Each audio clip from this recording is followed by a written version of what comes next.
अल्फ आला आए अफजल अकमलो अकबर अली आ इमाम अख्तियारा अवलो आखिर अली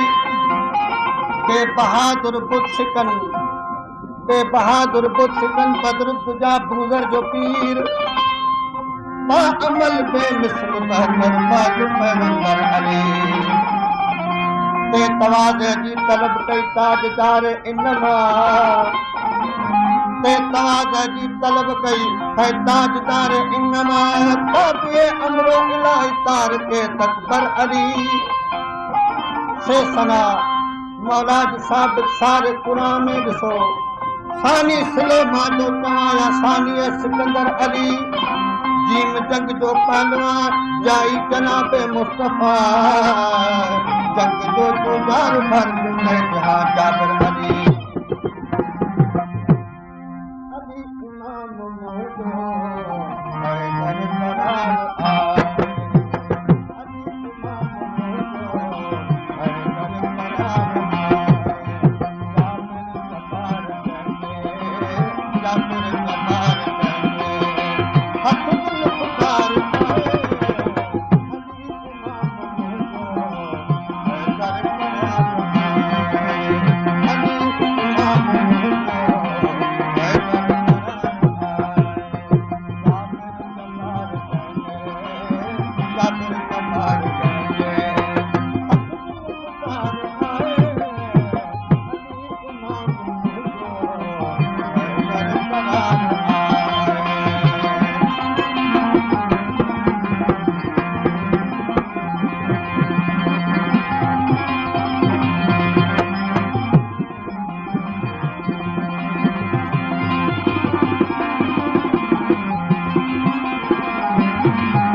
अरब शरीफ दा मुल्क अजाइब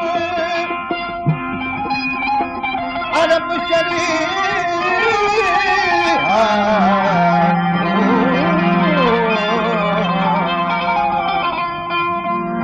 अरब शरीफ दा मुल्क अजाइब अरबी ढोल पे वसदा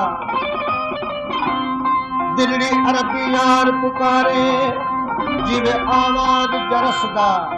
रहे दिल पर मीम दे ओले ते लुक चुप भेद में दसदा अर्ज जरूर मंजूर करी ना फरीद अज में आप तक कर सुहानी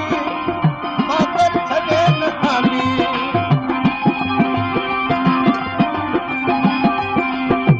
आप तक कर सुहानी बाबर छगे न खाली वारिस वसील वाली जाफर तैयार आए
यार मिलन दस्तूर नहीं जे तई दिल साजिद न थिए उते सजदा कोई मंजूर नहीं क्या गैर कनो दिल दूर करी तब यार मिलन कुछ दूर नहीं गुलाम फरीद को दिल केरी जैन के अरबी झोल बनूर नहीं इंसान को इन्हें यारो है इंसान को इन्हें यारो जो सोच रखे हर गलती लुटे लाल न लुचा थी वे वो होंदी खता अकल दी इज्जत बचानी ते चुप कर बानी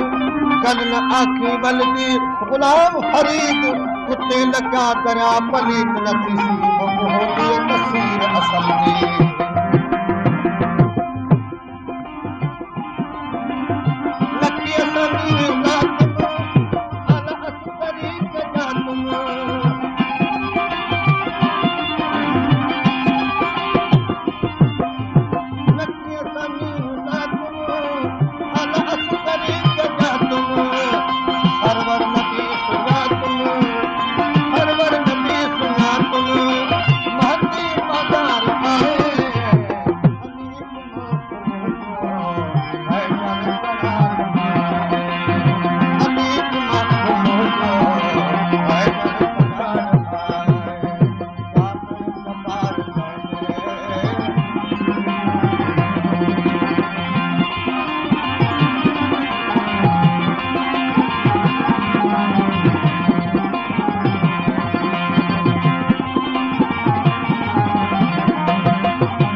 सालिम जो खादिम तुझे पर सालिम जो कातिल तुझे सालिम जो खादिम तुझे ऐ जालिम जो कातिल तुझे सालिम का ढेर तुझे जालिम का शेर तुझे गाला जे शेर थी खुद जे ढेर थी गाला जे शोर था खुद जे होश था गाला जे जोश था खुद जे होश था गाला जे जाबिर थी सुन जे साबिर थी जुबान में जोश हुजे पर दिल में खामोश हुजे वो जवानी जो जोश बेहोशा जो जोश होश के भदम करे वजे हाजुर होश ना जाबिर जोश जाए जाए गाला जो खाक थी खुद जे पाक थी पाक दिल ताक खोले थी खबर वालो नर आबादी बेखबर न खरवा मुखेरदा